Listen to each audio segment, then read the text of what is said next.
C. Joseph Vijay எனும் நான்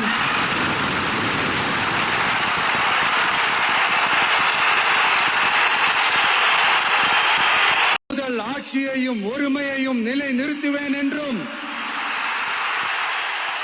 தமிழ்நாட்டு அரசின் முதலமைச்சராக உண்மையாகவும் உளச்சான்றின்படியும் என் கடமைகளை நிறைவேற்றுவேன் என்றும்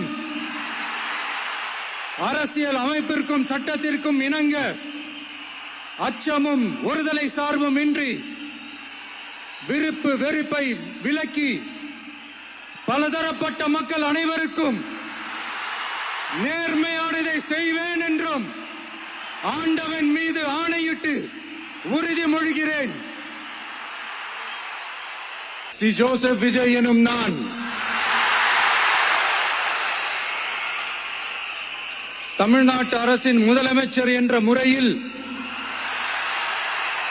எனது கவனத்திற்குள்ளாவதும் தெரிய வருவதுமான எந்த பொருளையும் முதலமைச்சரின் கடமைகளை உரியவாறு நிறைவேற்ற தேவையான அளவுக்கன்றி ஒருவரிடமோ பலரிடமோ நேர்முகமாகவோ மறைமுகமாகவோ அறிவிக்கவோ வெளிப்படுத்தவோ மாட்டேன் என்று ஆண்டவன் மீது ஆணையிட்டு உறுதிமொழிகிறேன்.